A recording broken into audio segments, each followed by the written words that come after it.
wabarakatuh. Perkenalkan, kami dari kelompok 4 yang beranggotakan yang pertama.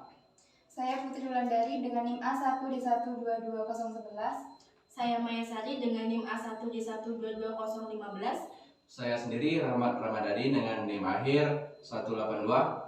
Saya Rizky Eka Septiana dengan NIM A1D1220005. Saya Lusa Natasha dengan NIM A1D1220022. Dan saya Sofi Laina dengan NIM A1D1220023. Pada kesempatan kali ini kami dari kelompok 4 izin menjelaskan tentang alat peraga. Yang pertama ada bangun datar, yang kedua ada alat peraga bangun ruang. Di sini kami akan menjelaskan yaitu definisinya, rumusnya, dan cara kerja alat peraga ini.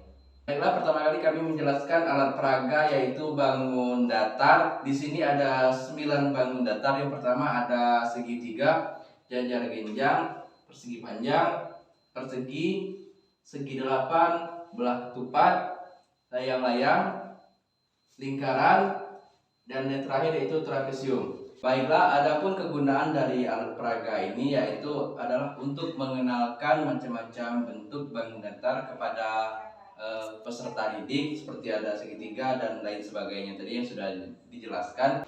Baiklah, saya akan menjelaskan alat peraga yang pertama yaitu tentang bangun datar. Ada segitiga. Nah, segitiga ini adalah siku-siku yang memiliki 3 sisi dengan sudut 90 derajat. Segitiga sama kaki memiliki 3 dengan panjang dan sudut yang sama yaitu 60 derajat. Nah, segitiga sama sisi memiliki 3 sisi dengan 2 sisinya memiliki panjang yang sama. Nah, untuk rumus menghitung keliling dari segitiga ini yaitu A ditambah B ditambah C. A ditambah B ditambah C. Nah, untuk menghitung luas dari segitiga ini yaitu setengah dikali alas dikali tinggi. Nah, selanjutnya untuk cara kerjanya yaitu nanti peserta didik diminta untuk mencocokkan atau memasangkan bentuk segitiga ini pada tempatnya yang sesuai seperti ini. Nah, selanjutnya ada jajar genjang. Nah, jajar genjang ini memiliki 4 sisi di mana yang saling berhadapan sejajar. Pada umumnya jajar genjang tidak memiliki sumbu simetri, memiliki 4 di mana sudut yang berurutan berjumlah 180 derajat. Untuk menghitung rumus keliling dari jajar genjang ini yaitu A ditambah B ditambah C ditambah D. Nah, sedangkan untuk menghitung rumus luas dari jajar genjang ini yaitu dengan cara alas dikali tinggi. Selanjutnya ada persegi panjang. Nah, untuk persegi panjang ini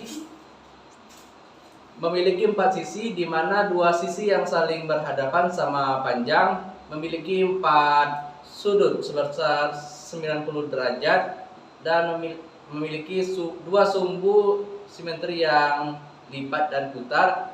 2 diagonal garis melintang yang sama panjangnya. Nah, untuk menghitung rumus keliling dari persegi panjang ini yaitu adalah 2 dalam kurung 2 dikali panjang ditambah dalam kurung 2 dikali lebar. Nah, sama dengan 2 dikali panjang tambah lebar.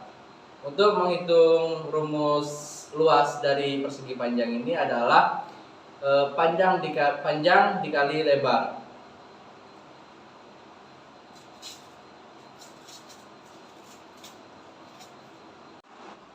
Baik, bangun datar yang keempat yaitu ada persegi. Nah, persegi ini memiliki 4 sisi yang sama panjang, memiliki 4 sudut sebesar 90 derajat, memiliki sumbu simetri putar dan simetri lipat.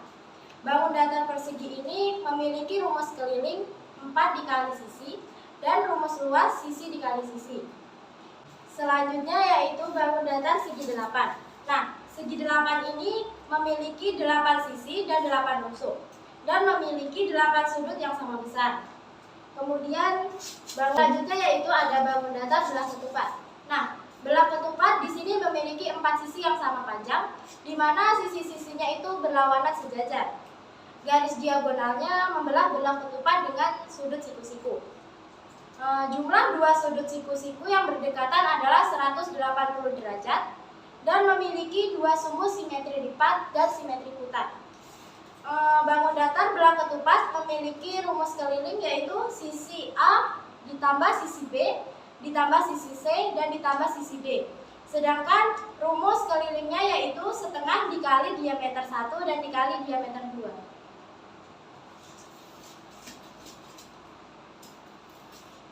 Baik, selanjutnya yaitu bangun datar layang-layang.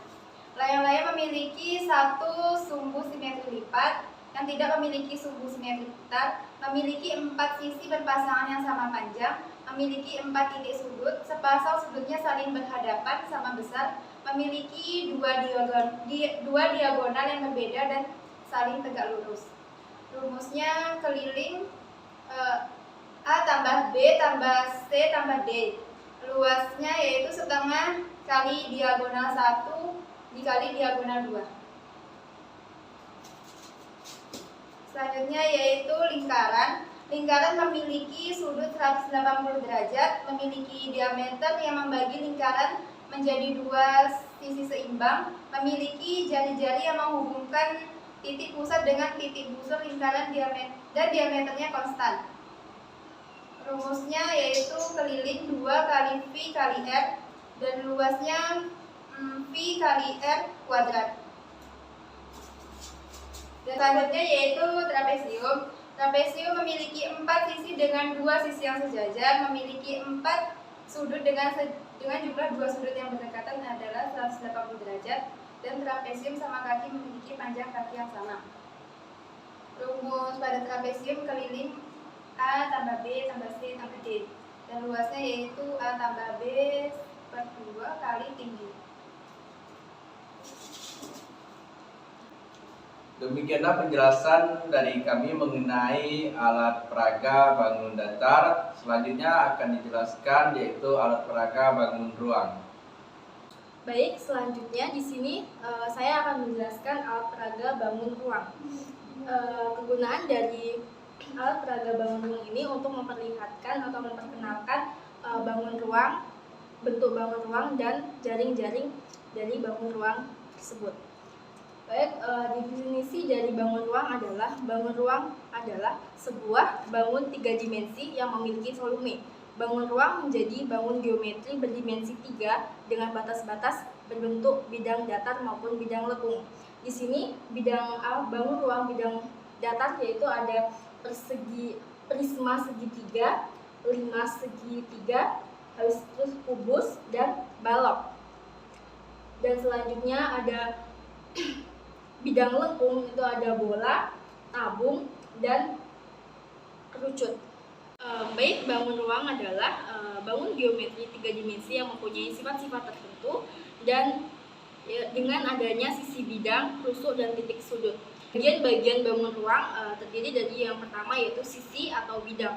Sisi alias bidang ini menjadi bagian pada bangun ruang yang membatasi antara bagian dalam dengan adanya bagian luarnya. Sisi ini memiliki 2 bentuk, yaitu sisi bidang datar dan sisi bidang lengkung. Yang selanjutnya itu ada rusuk, yakni ruas garis yang berbentuk oleh adanya perpotongan antara 2 bidang, sisi, dan yang bertemu. Rusuk itu dapat berupa garis lurus maupun garis lengkung. Rusuk yang terletak pada satu sisi bidang saja dan tidak berpotongan satu sama lain disebut sebagai rusuk sejajar. Lalu rusuk yang berpotongan tetapi tidak terletak dalam satu sisi bidang tersebut yang dinamakan rusuk bersilangan. Selanjutnya ada titik sudut. Titik sudut yakni pertemuan antara 3 atau lebih rusuk yang ada pada sebuah bangun ruang. Terus yang keempat ada diagonal sisi. Diagonal sisi ini yakni ruas garis yang menghubungkan antara dua titik sudut yang terletak pada rusuk-rusuk berada pada bangun ruang. Baik, di sini saya akan menjelaskan bangun ruang bola, di mana bangun ruang bola ini memiliki sifat-sifat bola. Yang pertama memiliki satu sisi, yang kedua memiliki satu titik pusat, terus yang selanjutnya tidak memiliki titik sudut dan memiliki tak terhingga jari-jari dan semuanya sama panjang. Volume dari bola ini adalah 4/3 dikali Pi dikali R kubik. Selanjutnya, kubus. Bangun ruang kubus ini menjadi bagian dari prisma. Ciri utama dari bangun ruang kubus adalah ukuran sisinya yang selalu sama. Contoh benda di sekitar kita yang berbentuk kubus yakni rubi, kotak, kado, dadu, kardus, dan lainnya. Sifat-sifat kubus memiliki 6 buah sisi, memiliki 12 rusuk, rusuk alas, rusuk atas, rusuk tegak, memiliki 8 titik sudut, memiliki 12 buah diagonal sisi, terdapat 4 buah diagonal ruang, terdapat 6 buah bidang diagonal, sisi bidangnya pasti berbentuk persegi dan ukuran yang sama besar. Ini adalah jaring-jaring bangun ruang kubus. Cara kerjanya dengan tarik secara perlahan lalu menjadi bentuk kubus. Volume kubus yaitu luas alas kali tinggi. Selanjutnya tabung.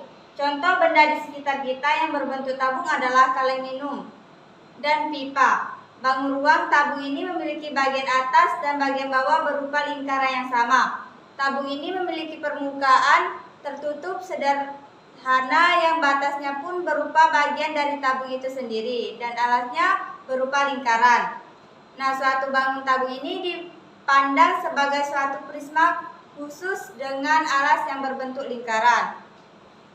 Sifat-sifat tabung memiliki 3 sisi, yakni sisi atas, sisi alas, dan selimut tabung. Tidak memiliki titik sudut karena bentuknya berupa lingkaran. Bidang atas dan bidang alasnya yang berbentuk lingkaran pasti memiliki ukuran sama. Terdapat sisi lengkung yang disebut dengan selimut tabung. Terdapat tinggi tabung yang berupa jarak antara bidang atas dan bidang alas. Memiliki 2 rusuk lengkung. Maka akan terlihat jelas bahwa jaring-jaring tabung itu tersusun dari persegi panjang dan 2 lingkaran. Ini adalah jaring-jaring bangun ruang tabung. Cara kerjanya yaitu ditarik secara perlahan, maka akan berbentuk seperti tabung. Volume tabung yaitu V kali R kuadrat kali T. Selanjutnya prisma. Pada dasarnya prisma ini menjadi bangun ruang yang dibatasi oleh 2 bidang sejajar, bidang alas dan bidang atas. Sementara bidang lainnya akan saling berpotongan menurut rusuk-rusuk sejajarnya. Bidang-bidang lain tersebut dinamakan bidang tegak. Lalu jarak antara kedua bidang alas dan bidang atas disebut dengan tinggi prisma. Prisma ini merupakan polihedron yang 2 sisinya saling berhadapan. Prisma segitiga yakni yang bidang alasnya berbentuk segitiga. Sifat-sifat prisma memiliki bidang alas dan bidang atas yang sejajar bentuknya dan sebangun. Memiliki bidang sisi tegak yang berbentuk berjajar. Apa sih, Bun? Sifat-sifat prisma memiliki bidang alas dan bidang atas yang sejajar bentuknya dan sebangun. Memiliki bidang sisi tegak yang berbentuk jajar genjang. Semua rusuknya tegak sejajar dan berukuran sama panjang. Semua bidang diagonalnya berbentuk jajar genjang. Pada prisma segi N yaitu banyaknya segi yang kita inginkan, banyaknya bidang diagonal adalah N/2 atau N sama dengan 3. 2 volume prisma yaitu volume balok Pi kali L kali T, volume prisma luas alas kali tinggi. Ini adalah jaring-jaring bangun ruang prisma segitiga. Cara kerjanya yaitu ditarik secara perlahan, maka akan menjadi prisma segitiga. Baik, selanjutnya ada bangun ruang kerucut. Kerucut ini adalah suatu bangun ruang yang terdiri dari satu buah lingkaran dan satu buah sisi lengkung atau yang biasa kita sebut sebagai juring. Sisi lengkung pada bangun ruang kerucut ini berupa selimut yang mengerucut ke arah atas. Semakin ke atas maka akan semakin kecil atau lancip. Sifat-sifat dari kerucut yaitu alasnya berbentuk lingkaran. Kemudian memiliki dua sisi, yakni lingkaran yang berada di bawah dan bidang lengkung atau selimut kerucut. Kemudian terdapat selimut kerucut yang berupa sisi lengkung. Lalu memiliki satu rusuk lengkung, kemudian memiliki sebuah titik puncak, dan terdapat tinggi kerucut yang berupa jarak titik antara puncak ke alas lingkaran ini. Kemudian di sini terdapat jaring-jaring kerucut yang terdiri dari satu buah lingkaran dan satu sisi lengkung yang biasanya disebut sebagai juring. Cara kerjanya yaitu dengan ditarik secara perlahan-lahan seperti ini hingga membentuk sebuah bangun ruang kerucut. Dari ini dapat dihasilkan rumus volume dari bangun ruang kerucut yaitu 1/3 dikali V dikali R kuadrat dikali T. Selanjutnya ada bangun ruang limas segitiga. Limas adalah suatu bangun ruang yang dibatasi oleh adanya sebuah segi N. N ini adalah banyaknya segi yang kita inginkan dan beberapa segitiga titik puncak persekutuan di luar bidang segi N tersebut. Hampir sama dengan prisma, limas ini juga memiliki beberapa jenis yang berdasarkan pada bentuk alasnya. Bisa segi 3, segi 4, segi 5, dan sebagainya. Terkhusus pada limas segitiga ini, karena sisi tegaknya berbentuk segitiga, maka limas tersebut tidak memiliki sisi atas. Tetapi terdapat titik puncak. Unsur utama yang dimiliki oleh limas segitiga ini adalah titik sudut, ada rusuk, dan bidang sisi. Kemudian jenis-jenis limas ada dua, yaitu limas sembarang dan limas beraturan. Di sini kami menggunakan limas beraturan yaitu limas segitiga. Sifat limas segitiga ini yaitu alasnya akan berupa segitiga. Kemudian pada rusuk tegaknya pun sama yaitu segitiga, dengan semua sisi tegaknya kongruen, serta semua apotemanya memiliki panjang yang sama. Nah, apotema itu sendiri ialah jarak antara titik puncak ke titik atas. Kemudian memiliki tinggi limas yang berupa jarak dari titik puncak ke proyeksi yang terletak di atas limas. Kemudian memiliki titik puncak limas dengan berupa titik temu pada bidang sisi tegaknya berbentuk segitiga. Nah, di sini ada jaring-jaring limas segitiga. Cara kerjanya yaitu sama dengan bangun ruang yang lainnya dengan cara ditarik secara perlahan hingga membentuk suatu bangun ruang yang kita inginkan, dan di sini adalah bangun ruang limas segitiga. Rumus dari volume limas segitiga itu sendiri ialah 1/3 dikali luas alas dikali tinggi. Selanjutnya ada bangun ruang balok. Bangun ruang balok ini termasuk bagian dari prisma tegak segi 4. Bentuknya ini sama, hampir sama dengan kubus, hanya saja memiliki ukuran panjang yang lebih. Kemudian sifat-sifat balok ini memiliki 6 sisi, memiliki 12 rusuk, memiliki 8 buah titik sudut, memiliki 12 diagonal sisi, terdapat 4 diagonal ruang, terdapat 6 bidang diagonal. Sisi-sisi bidangnya berbentuk persegi panjang. Nah, di sini ada jaring-jaring dari bangun ruang balok, yaitu terdiri dari 4 buah persegi panjang dan 2 buah persegi. Cara kerjanya sama dengan bangun ruang yang lain, kita tarik secara perlahan hingga membentuk bangun ruang balok seperti ini. Jadi rumus dari volume bangun ruang balok adalah panjang kali lebar dikali tinggi. Demikianlah penjelasan dari kelompok 4 mengenai alat peraga bangun datar dan bangun beruang. Tadi sudah dijelaskan definisi dan rumus dan lain sebagainya. Lebih dan kurangnya kami mohon maaf. Wassalamualaikum warahmatullahi wabarakatuh.